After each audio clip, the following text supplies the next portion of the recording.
Welcome back to FantasyFran.com. Sports Crazy Chris Barnes with me as always, the man, the myth, the legend, Hall of Fame quarterback, Mr. Fran Tarkenton. And Fran, we're going to talk about the quarterbacks. And Really? You know a little something about quarterbacks, don't you? Well, and a lot of interesting things happen to the quarterbacks this week. Christian Ponder is going to be getting his first start. Transformational time for Minnesota. They're finally going to play the guy they drafted #1. They're doing the right thing. We got a big transition going in Oakland because they got Carson Palmer coming in. I think that was an absolute great play on Oakland's part because you cannot win without a quarterback. They've got all the other pieces. Jason Campbell's gone, but Jason Campbell wasn't it for the future. And Carson Palmer is in his prime.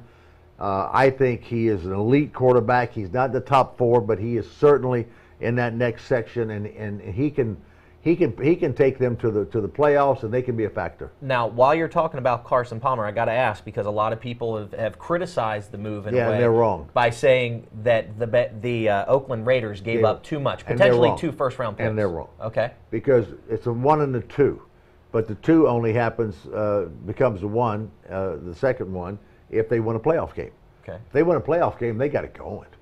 And you cannot play in this league without a quarterback. I mean, Miami's trapped and everybody else, all Jake Longs and the offensive time. If you don't have a quarterback, you can't play. They've got all the parts. Mm-hmm. They've got a great young team.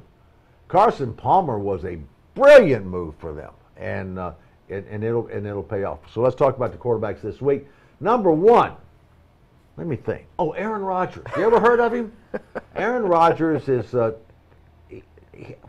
He's great, but he's Mike McCarthy. Nobody talks about Mike McCarthy.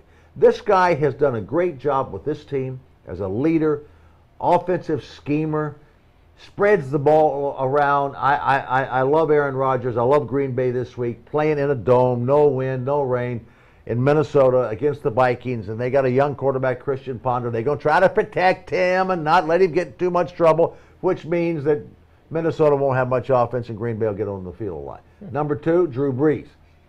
Drew Brees, offense. He's great. Sean Payton will have to recover from his injury. I guess he's going to be at the game and call plays. But if he can't call the plays, Drew Brees can. Indianapolis is Indianapolis. It's not their year. He should be a solid 2. #3, Tony Romo. The guy's a playmaker. The guy is really, could be a great player if he can eliminate 2 plays a game. And I believe I hope he can. But he's going to make plays. He's going to get yards. He's going to throw the ball. He's got Miles Austin there. Des Bryant's back. He's got all of his horses. Playing St. Louis. He's going to have a big day. 4, this is a little stretch. Only a stretch by default. Okay. A stretch by default because there's not a lot of quarterbacks that I like in this 4th slot. Matthew Stafford, I think, has, I've said this, the ability that Aaron Rodgers has. He hasn't played a lot. He's been there for 3 years, but he's been hurt a lot the first 2 years. It wasn't his fault that they lost last week. Mm-hmm. The defense let him run for 204 yards. He wasn't awful last week, but he didn't have his swagger. He's playing Atlanta, which is a challenge defense. I think they're 25th, 26th, 27th in the league in pass defense, and he's got all of his people behind. They really ought to have a little swagger this week. We're going to see whether Detroit is the real deal this week. They should be. They got the talent. They got the coaches. But Matthew Stafford needs to step up this week. Well, and it was really interesting. We actually had one of our followers on FantasyFran.com email you through FantasyFran.com and was concerned about Stafford's performance last week. And he was right on. He said he didn't look like the same guy, and I agree with him. He did. #5, Roethlisberger. Roethlisberger is not in that top 4 elite. He's not Peyton Manning. He's not Tom Brady. He's not Aaron Rodgers. He's not Drew Brees, but he's right below that. Okay.